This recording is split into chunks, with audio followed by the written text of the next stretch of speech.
En el análisis de lo que se conoce como economía del bienestar, los teóricos neoclásicos, es decir, los que constituyen el paradigma económico dominante, parten de la noción de función de utilidad. Cada individuo tendría una función matemáticamente modelizable, gráficamente expresable, que reflejaría sus preferencias sobre el consumo de distintos bienes. Luego se pasa a entender el bienestar social como simplemente la suma de los bienestares individuales. Desde el individualismo metodológico de la economía neoclásica, la función de utilidad social no sería más que la sumatoria de las funciones de utilidad individuales.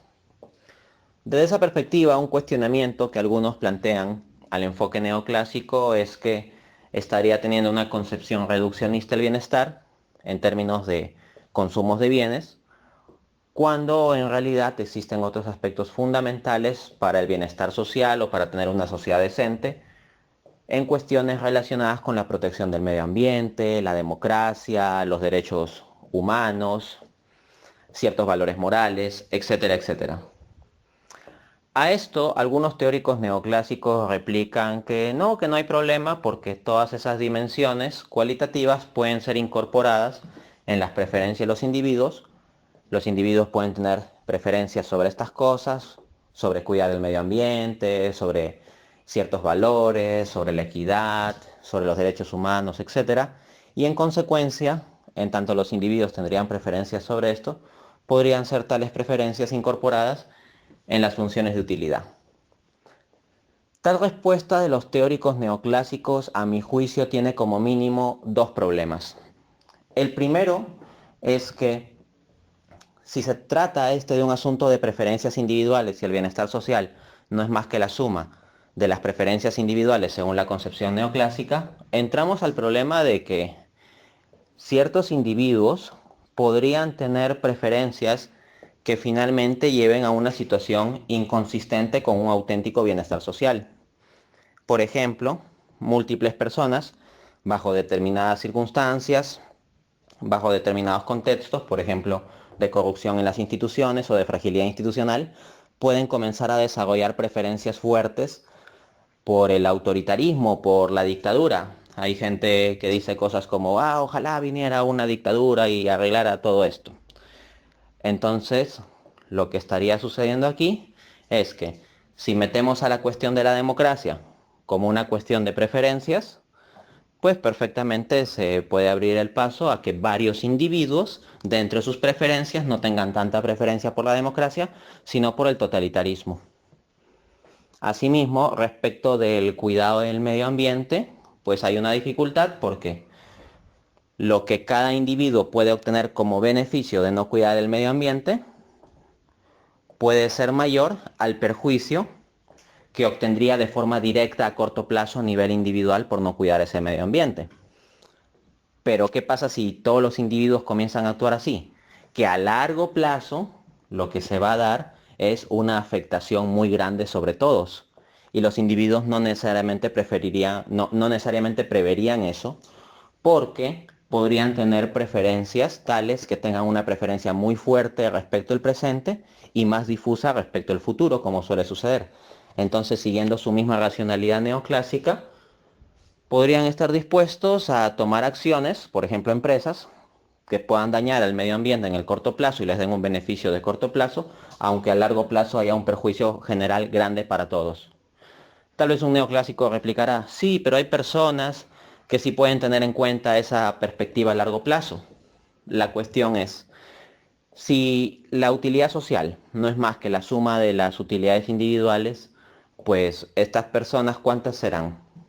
¿Será una cantidad suficiente de personas como para que logre contrarrestar la tendencia consumista o productivista irresponsable de otros? Eso no es para nada seguro y de hecho nuestra sociedad no pareciera mostrar que los individuos conscientes de los efectos a largo plazo y que toman acción al respecto sean mayoría. El punto es que cuando ese largo plazo eventualmente se da, afecta a todos. Entonces, el primer punto de crítica es que hay asuntos que no pueden dejarse a un asunto de preferencias individuales.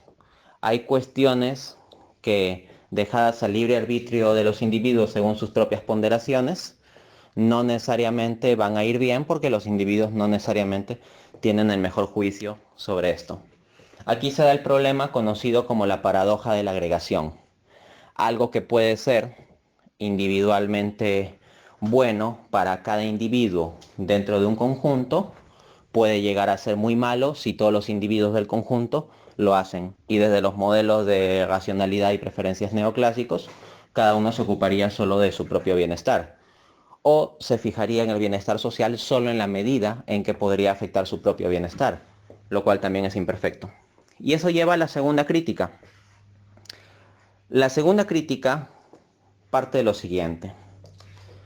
La teoría neoclásica, para realizar toda su operacionalización, en términos del principio equimarginal, de igualar la utilidad marginal al precio, o el cociente de utilidades marginales al cociente precios, es decir, a los precios relativos, etc. Para hacer todo eso, la teoría neoclásica requiere hacer derivadas, porque propiamente la utilidad marginal, ¿qué es? La utilidad marginal, matemáticamente, es la derivada de la utilidad total. Y como sabe cualquiera que conozca matemáticas, para que una función sea derivable, es decir, para que se le pueda sacar la derivada, tiene que ser continua. Y una función continua, entonces, tiene que estar presente en todo un conjunto de puntos intermedios, en todo un conjunto de puntos decimales, por decirlo así. Pero hay muchas de estas cuestiones que no están sujetas o no deberían estar sujetas a opciones intermedias, sino que deberían estar sujetas simplemente a una cuestión de un sí o un no, de un compromiso con ello o de no tenerlo. Por ejemplo, los derechos humanos. Los derechos humanos no pueden estar sujetos a una curva continua en donde podamos permitir un poco de violación de derechos humanos, un 2% de violación de derechos humanos, o un 5%, o un 20%, o un 27.43% de violación de derechos humanos. El compromiso con los derechos humanos o el compromiso con ciertos valores morales o jurídicos fundamentales no puede estar sujeto a estas variaciones propias de las curvas continuas de las construcciones matemáticas neoclásicas. Tal vez algún listillo de los teóricos neoclásicos pueda decir algo como, bueno, pero podríamos utilizar una curva no continua, en donde queramos reflejar el compromiso fuerte de la gente con ciertos valores, o el compromiso de la sociedad con ciertos valores. Si dice el compromiso de la sociedad, ya está en problemas, porque la función de utilidad social no es más que la suma de las funciones de utilidad de los individuos, y entonces habría que asumir que todos los individuos están 100% acuerdos, 100% de acuerdo y 100% comprometidos con ciertos valores o ciertas nociones, y eso en general no suele ser cierto, especialmente en contextos de poca educación. De hecho, individuos con poca educación tienen poca preferencia por impulsar la educación. ¿Por qué? Porque precisamente su falta de educación les impide ver la importancia de la educación y la necesidad de la educación. Luego, si planteamos en términos individuales como que cada individuo estaría absolutamente comprometido con ciertas cosas, lo cual ya de por sí es irrealista, pero incluso bajo esa situación, lo que tendríamos en los gráficos para que haya un compromiso independientemente de otras circunstancias es lo que se conoce como una solución de esquina. O sea, tendría que ser una especie de punto o recta pegado a una esquina del gráfico de la función de utilidad. ¿Gráficamente se puede construir? Sí. Sería como una línea pegada a un lado, por ejemplo. El gran problema de eso es que una línea vertical ya no constituye una función continua que pasa a lo largo de varios valores del eje X. Una línea vertical en el eje Y no es derivable. Y al no ser derivable no se podrían hacer todos los análisis marginalistas de la economía neoclásica. Entonces la economía neoclásica no funcionaría bajo esas circunstancias. Por lo tanto, hay serios problemas de la concepción neoclásica respecto de pretender que simplemente pueden incorporar los valores morales o las cuestiones político-jurídicas o el medio ambiente en funciones de utilidad.